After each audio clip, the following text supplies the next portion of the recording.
Listo. Entonces, continuando con esta clase, vamos a ver este último punto de lo que es la medición. Cuando ya estamos hablando de medición, estamos hablando de un proceso de cuantificación. Y cuando estamos hablando de cuantificación, hablamos ya de números, ¿verdad?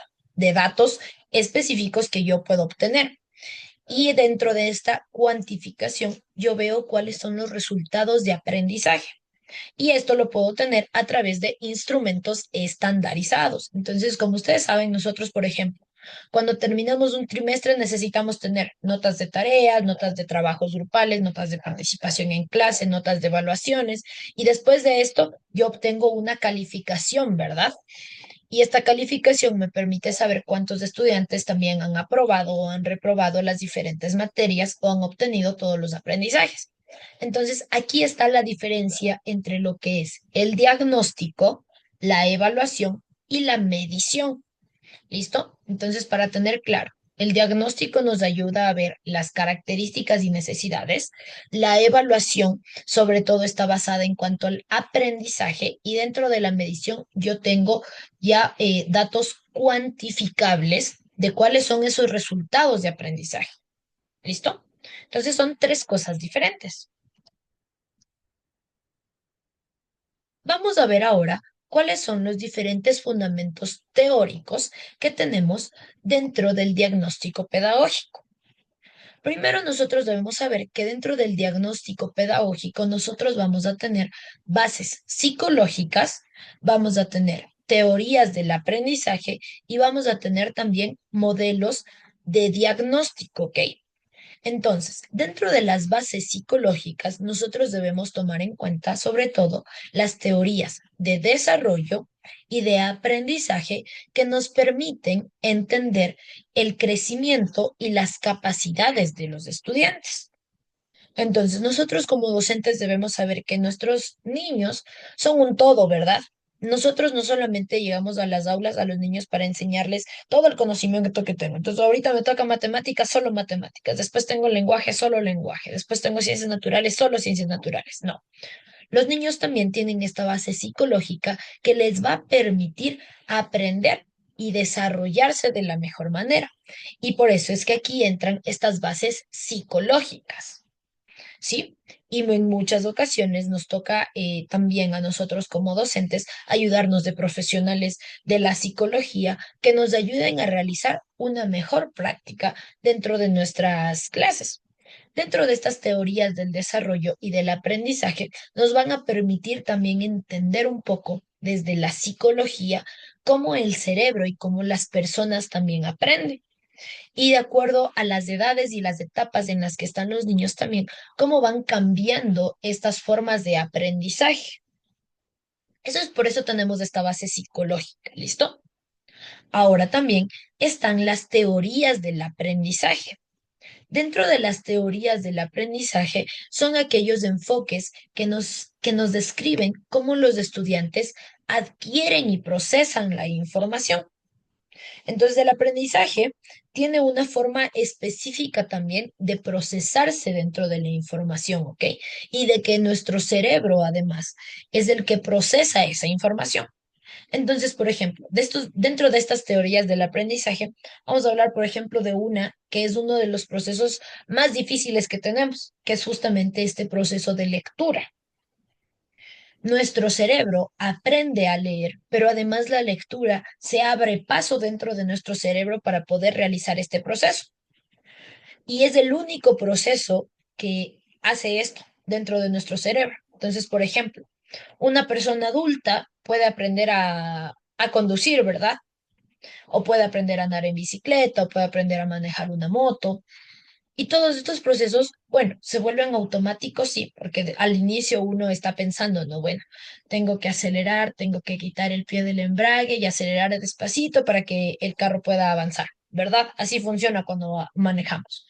Y después ya se es automático y ya se puede realizar este proceso. Pero, por ejemplo, la lectura se abre paso dentro de nuestro cerebro para poder hacerlo. Y esto está dentro de esta teoría del aprendizaje. Entonces, ¿qué pasa si este proceso de lectura no se ha dado completamente? O no sé, el niño no ha tenido todo lo que necesitaba para realmente poder aprender. este proceso no se abre paso dentro del cerebro del niño y por ende no logra procesar esa información. Entonces, por eso es importante también conocer estas teorías del aprendizaje, porque nos permiten entender cómo un niño procesa esa información y además la aprende, porque no solamente se trata de, bueno, ya le expliqué la primera vez las sumas y ya si no entendió, bueno, ya no importa, no, sino cómo nuestro cerebro y cómo los niños también están procesando esa información para poder adquirirla. ¿Listo? Y por eso estos son los fundamentos teóricos dentro del diagnóstico pedagógico. Y además, como último, tenemos los modelos de diagnóstico. Cuando estamos hablando de modelos de diagnóstico, estamos hablando de cuáles son los enfoques y los procedimientos que nos permiten recopilar y analizar la información sobre los estudiantes. Es decir, cuáles son las diferentes maneras en las que yo puedo recopilar y analizar la información. Tengo, por ejemplo, evaluaciones escritas, tengo procedimientos que son tal vez orales, tengo procedimientos también que pueden ser solamente de observación, en donde yo pongo algún ejercicio o alguna situación y simplemente estoy observando cómo los niños, los estudiantes actúan de acuerdo a las situaciones que estoy poniendo y cómo también logran incluso resolver las diferentes situaciones. Entonces, estas tres cosas son muy importantes dentro del diagnóstico pedagógico porque nos permiten entender también el porqué de este diagnóstico pedagógico y si algo no está funcionando del todo, de dónde yo puedo ayudarme para poder comprender qué es lo que está pasando. Por eso tenemos estas bases psicológicas, estas teorías del aprendizaje y los diferentes modelos de diagnóstico, porque no existe una sola manera de hacerlo, ¿verdad? Y como hablábamos al inicio, todos los niños son a la final un mundo diferente y tienen necesidades diferentes y aprenden incluso de maneras diferentes. Ahora, vamos a ir viendo un poco, desarrollando un poco más esta idea de las bases psicológicas dentro del diagnóstico. Tenemos primero, dentro de la psicología lo vamos a poner en tres partes, el desarrollo cognitivo, el desarrollo socioemocional y también la motivación y el aprendizaje.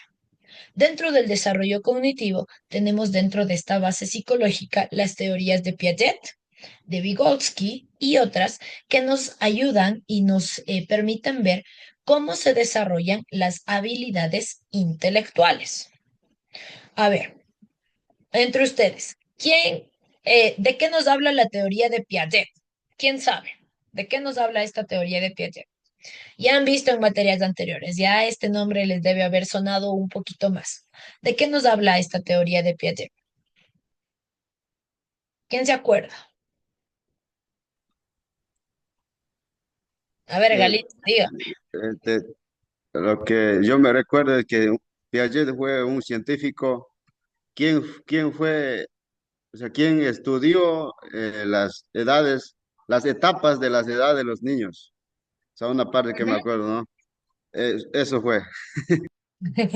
Muy bien. Sí, Piaget estudió las diferentes edades y etapas de los niños a lo que le llamó los estadios. ¿Listo? Y estos estadios justamente nos dicen cómo los niños se comportan dependiendo de las etapas en las que se encuentran, ¿no es cierto?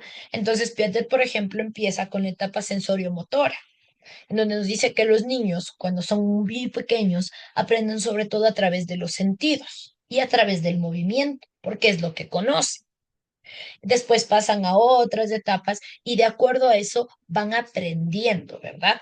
Entonces, dentro de los estadios, Piaget nos describe cómo los niños aprenden y cómo esas necesidades van cambiando de acuerdo al estadio o a la etapa en la que se encuentra. Y nos habla justamente de este desarrollo cognitivo, de estas habilidades intelectuales.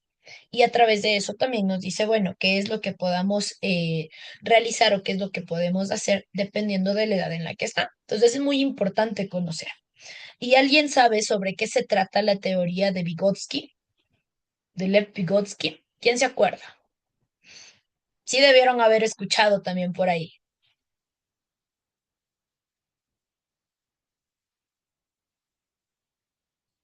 ¿Se acuerdan por ahí? ¿Les suena ese nombre? No, ese no le suena. Bueno, Lev Vygotsky nos hablaba sobre todo de esta teoría sociocultural. Entonces nos decía que los niños y las personas en sí, pues aprendemos a través del entorno en el que nos encontramos y que eso influye directamente en estas habilidades que nosotros tenemos, porque obviamente somos seres sociales, ¿verdad? Los seres humanos somos seres sociales y aprendemos mucho de los demás. Ustedes deben irse dando cuenta que, por ejemplo, cuando un niño así que tal vez era un poco retraído, que no compartía con los demás, comienza a juntarse con ese grupo que es un poco bullicioso, que hace travesuras y que está ahí, ¿qué es lo que pasa con este niño que era así un poco retraído? Comienza a aprender de los demás y ya no es tan retraído, sino que comienza ya a hacer travesuras, a también interactuar con los demás, a ser también un poco más bullicioso, porque todo eso se va aprendiendo. Entonces, Lev Vygotsky justamente nos habla de esta teoría sociocultural, de este desarrollo que tenemos de acuerdo al lugar en donde nos encontramos. Entonces, eso es una de las bases psicológicas del, de este desarrollo cognitivo. Ahora, dentro de esta base psicológica también tenemos lo que es el desarrollo socioemocional. Debemos saber que obviamente las personas nos vamos desarrollando poco a poco de acuerdo a la edad, ¿verdad? Y de acuerdo a las diferentes edades alcanzamos madurez en ciertas cosas también. Entonces, dentro de esto, dentro de este desarrollo socioemocional, tenemos teorías como las de Erickson o las de Bandura. Ellos nos hablan sobre todo sobre lo que es esta formación de la personalidad y de las relaciones sociales. Esta parte socioemocional es muy importante cuando nosotros estamos también dentro de las aulas. Por ejemplo, ¿qué pasa cuando nosotros nos pasa una situación tal vez en casa que no es tan chévere y nos toca ir a trabajar? ¿Cómo nos sentimos? ¿Nos sentimos con ánimos de hacer las cosas? ¿Tenemos ganas de ir a trabajar? No, No, en realidad no. Y con los niños pasa también lo mismo. Entonces, muchas veces como docentes nos concentramos solo en esta parte de tiene que aprender y aprender y aprender y aprender. Pero resulta que en casa tal vez los papás se pelearon antes de salir en la mañana. Y aunque parezca algo pequeñito, a los niños les afecta. Y esta parte socioemocional también nos permite poder aprender. Entonces, dentro del diagnóstico, nosotros también debemos, en muchas ocasiones, ver el contexto en el que están pasando las cosas. Y los cambios también para los niños representan esta parte socioemocional de decir, bueno, tal vez nos cambiamos de casa, tal vez no toca cambiarme de escuela, tal vez ya no estoy con mis mismos compañeros. Y todo eso entra y afecta directamente a esta formación de la personalidad y de cómo me relaciono también con los demás. Entonces, la mayoría de niños con los que nosotros estamos, que van a ser en su mayoría de primero de básica hasta séptimo, ¿verdad? Que es con los que nosotros vamos a estar, nosotros debemos saber que esta parte emocional se va a desarrollar hasta cuando nosotros tenemos 21 años, hasta que el ser humano tiene 21 años. Ahí es cuando recién esta parte ya socioemocional está como más estable. No es que está completa, pero ya se ha establecido más. Entonces, nosotros debemos ir ayudando y aportando también a este desarrollo socioemocional. ¿Y cómo puedo hacerlo? Pues realmente conociendo estas teorías, ¿listo? Y conociendo cómo yo también puedo aportar dentro de esta parte socioemocional y cómo aportar también a que los niños sepan comportarse con los demás. Muchas veces en las aulas nos encontramos niños que no saben cómo reaccionar, ¿verdad? Que les hacen algo y lo primero que hacen es pegarle al compañero que se le acercó, pero reaccionan así porque esa es la forma en la que ellos conocen que deben reaccionar. Pero ahí estamos nosotros como docentes para también poder ayudar en esta parte. Y como les digo, debemos saber que este desarrollo dentro del cerebro del ser humano pasa hasta que tenemos 21 años. O sea, nosotros como docentes no lo vamos a ver completo en el aula, pero sí podemos ayudar para esa formación de la personalidad. Y pues, por último, tenemos, Galito, ¿tenía alguna pregunta? y licenciada, verás, el docente también tiene la capacidad de, o sea, de llamar a los papás de los estudiantes que se porten así, ¿verdad? O sea, por ejemplo, sí, por ejemplo, hace un año atrás, mi hijo estaba en Inicial 2 Ujú, y por algunas cosas yo me peleaba con mi mujer en la casa y mis hijos veían, solo peleábamos y todo eso. Mis hijos, o sea, mi hijo veía pues que, y no importa lo que pasaba, se iba a la clase y la profesora nos tomó atención diciendo de que mi hijo tenía un mal comportamiento en el aula. Entonces, la profe nos llamó, nos dio algunas sugerencias, cosas, hablamos y que mi hijo, o sea, que mi hijo, cuando le decía que pinte, cogía solo la pintura negra. Él, o sea, no hacía como tenía que hacer, él hacía cosas así que pintaba, rayaba y bloom. Y el color favorito de mi hijo no es negro, y él siempre cogía el color negro en el aula, dijo la profe. A él le gustaba el color verde, entonces, pero yo digo, ¿cómo fue? ¿Por qué? O sea, ahí me di cuenta que las acciones que pasan en la casa, los hijos ven y ellos se desahogan en el aula. Y así hay muchos estudiantes que vienen en el aula a desahogarse las cosas que sabiendo, o sea, a explotar, como digo, ¿no? A pasarse las iras con sus compañeros. Y eso, la pregunta era si es que el docente podría llamar a los padres de familia de los hijos que se estén portando así para poder, o sea, llevar bien la educación y evitar que haya desorden en el aula por los niños, ¿verdad? Sí, nosotros debemos saber que la educación está dentro de todo lo que es la comunidad educativa. Y esta comunidad educativa incluye a los padres de familia. Porque si bien es cierto, los niños pasan, por ejemplo, de 7 a 1 con nosotros en la escuela, por dar un ejemplo de un horario, el resto del tiempo pasan en casa. Y como bien decía, lo que pasa en casa también a ellos les afecta. Y entonces muchas veces llegan al aula a desahogar lo que les está pasando. Pues a veces los papás dicen, no, pero si en la casa, e incluso a veces pasa que en la casa están bien, que en la casa no les pasa nada a los niños, que ellos se encuentran bien, pero en la escuela tienen un comportamiento diferente y a veces se debe por algún cambio, por peleas, porque se cambiaron de casa, porque hubo algún cambio incluso en la persona que les va a recoger.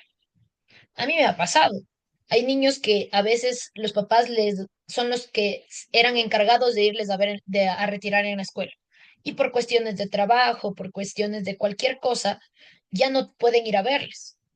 Y le mandan a un tío, a un primo, al abuelito, y comienzan a tener estos cambios de que ya era un niño que se portaba muy bien y que hablaba y que todo, y ahora resulta que no, que se ponía ya a pelear con los amigos, que solo pasaba llorando, que se frustraba muy rápido, y se dio solamente por ese pequeño cambio, que uno dice es chiquito, ¿no? Bueno, o sea, a la final le están yendo a recoger en la escuela, todo bien, pero no, todos esos cambios también influyen.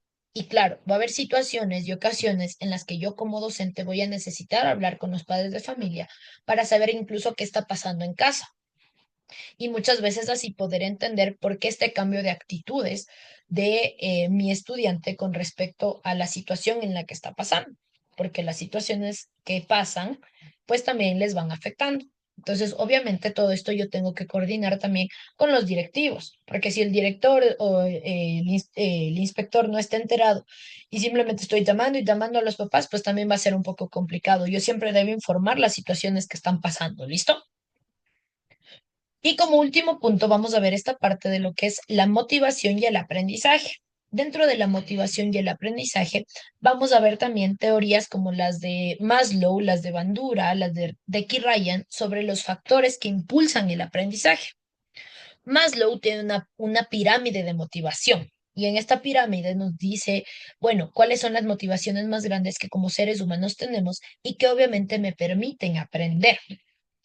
¿Por qué esta motivación es importante? Porque volvemos al punto. Si nosotros no estamos motivados, si nosotros no estamos tal vez con toda la energía y con todas las ganas de ir, a veces por más ganas que le metamos, si es que hay situaciones que no se encuentran bien, pues va a pasar que también estoy desmotivado y no van a impulsar a aprender porque no quiero aprender, porque me siento mal, porque la situación no es la correcta. Entonces, esta motivación también es importante y por eso esta base psicológica dentro del diagnóstico pedagógico es importante. Ahora, Vamos a ver cuáles son las teorías del aprendizaje que están aplicadas a este diagnóstico pedagógico y que esto un poco ustedes también ya lo vieron en materias anteriores. Una de estas es la teoría del conductismo. Dentro de esta teoría del conductismo nos habla sobre todo esto está basado a la modificación de conductas, ¿ok? Y dentro de esto sus mayores representantes son Pavlov, son Watson, son Tornick y son Skinner, perdón. Entonces, Pavlov tenía un experimento que nos habla sobre lo que es sobre todo el conductismo clásico y que es algo que muchas veces en la escuela se aplica, ¿no? Pero bueno, el experimento de Pavlov fue con un perro. Entonces él tenía un perrito y lo que él hacía, comenzó a hacer, es hacer sonar una campana. Entonces cuando sonaba esta campanita, automáticamente le pasaban al perrito el plato de comida. Entonces, ¿qué pasó? Que el perrito fue aprendiendo que cada vez que sonaba esta campana, pues era hora de comer. Y después se dio ya el perrito, pues simplemente al escuchar la campana empezaba a salivar, es decir, que empezaba ya hasta a sentir la comida porque él sabía que era hora de comer. Entonces, este conductismo, perdón, podemos ver que sobre todo modifica las conductas. Y como podemos ver en este caso del perrito, el perrito ya no necesitaba ni siquiera ver el plato de comida para empezar a saborear, ya a salivar, sino que simplemente con escuchar la campana ya sabía qué era lo que tenía que hacer. Y muchas veces en el aula se usa esta parte del conductismo. Entonces, por ejemplo, un ejemplo muy claro del conductismo dentro del aula muchas veces es el empezar a contar. Decir, bueno, todos tienen que estar sentados hasta que yo cuente 10. 1, 2, 3, 4 y todos corren a sentarse, ¿verdad? Eso es un ejemplo de conductismo porque estamos modificando una conducta, ¿sí? Entonces son cosas que sí se aplican dentro de las diferentes aulas y que en muchas ocasiones no son las más correctas, pero el conductismo está dentro de las aulas también. Después del conductismo entra todo lo que es el cognitivismo. El cognitivismo, ya en los mayores representantes son Jean Piaget, son Jerome Brunner, son Lev Vygotsky. Entonces, dentro de esta teoría nos habla sobre todo sobre que el enfoque está centrado en los procesos mentales que nos ayudan a tener en cuanto al aprendizaje. Y obviamente dentro del cognitivismo ya se basan también en que el estudiante ya trae unas experiencias previas y que el niño pueda aprender también de esas experiencias previas. Y por eso entra aquí también Jean Piaget. Entonces, Jean Piaget estudió todos estos estadios, ¿verdad?, del aprendizaje y nos decía, bueno, dentro de este edad o dentro de esta etapa, los niños pueden comportarse así o pueden aprender de esta manera. Y dentro de esto nos habla sobre todo de lo que es la atención, de un almacenamiento, de esta recuperación de aprendizajes que muchas veces necesitamos. Por ejemplo, para multiplicar, lo primero que yo necesito saber es sumar. Y yo necesito tener esta recuperación de aprendizaje para poder avanzar. Y por último tenemos lo que es el constructivismo. Dentro del constructivismo ya estamos hablando de que el estudiante es un agente activo dentro de la construcción de su conocimiento. En el conductismo no se tomaba en cuenta al estudiante, simplemente el docente llega, da las instrucciones que tiene que dar, enseña lo que tiene que enseñar y listo. Dentro del constructivismo, en cambio, ya se toma en consideración mucho al estudiante. Y sabemos que los estudiantes también ya traen su conocimiento y que ellos también pueden construir además su conocimiento. Que no se trata de que yo solo como docente me paro enfrente del aula y les dicto todo lo que tengo que dictarles y ya que aprendió, aprendió. No, sino que dentro de este enfoque de enseñanza, yo puedo tomar en cuenta al niño, saber que tiene estructuras previas y que puedo ayudar a hacer actividades que le ayuden a comprender mejor. ¿Listo? Y por último, para terminar nuestra clase del día de hoy, vamos a ver algunos de los que son los modelos y enfoques que tiene un diagnóstico pedagógico. Dentro de esto tenemos cuatro, que son el modelo clínico, el modelo funcional, el modelo ecológico y el modelo inclusivo. Dentro del modelo clínico, vamos a ver que hay un enfoque individualizado. Cuando hablamos de clínico, muchas veces hacemos referencia como los doctores, ¿no? Y los doctores tienen que ir viendo y atendiendo paciente por paciente, ¿verdad? Entonces, este modelo clínico básicamente es muy similar. porque tiene un enfoque individual en donde yo puedo conocer a profundidad a cada uno de los estudiantes. El segundo modelo es un modelo funcional y este modelo funcional tiene énfasis sobre todo en identificar las capacidades y las dificultades. Y esto puedo ver tanto individual como grupo, porque muchas veces podemos tener grupos que son muy buenos académicamente, pero comportamentalmente pues son muy complicados, porque se pelean, porque no comparten, porque son tal vez un poco egoístas. Entonces, eso también me ayuda a ver estas capacidades y dificultades. El modelo ecológico me permite considerar al estudiante dentro de su contexto familiar, escolar y social. Entonces, aquí entra también un poco de lo que preguntaban en cuanto a decir, bueno, o sea, el contexto familiar también es importante. Es muy importante conocer con quién vive, con quién está, quiénes son los que le ayudan incluso a hacer las tareas. Dentro del ambiente escolar, ok, se lleva con niños de su edad, se lleva con niños más grandes, con niños más pequeños, con quién comparte. Y dentro del ámbito social también, o sea, cuál es el ámbito en el que el niño se está desarrollando. Y esto es muy importante conocer. Y por último, también el modelo inclusivo. Este modelo inclusivo justamente busca la participación y el desarrollo integral de todos los estudiantes. Entonces, el diagnóstico pedagógico es un proceso muy importante y ya lo vamos a ir viendo dentro de las siguientes clases también. ¿Listo? Eso sería todo por nuestra clase de hoy. ¿Alguien tiene alguna pregunta, alguna duda?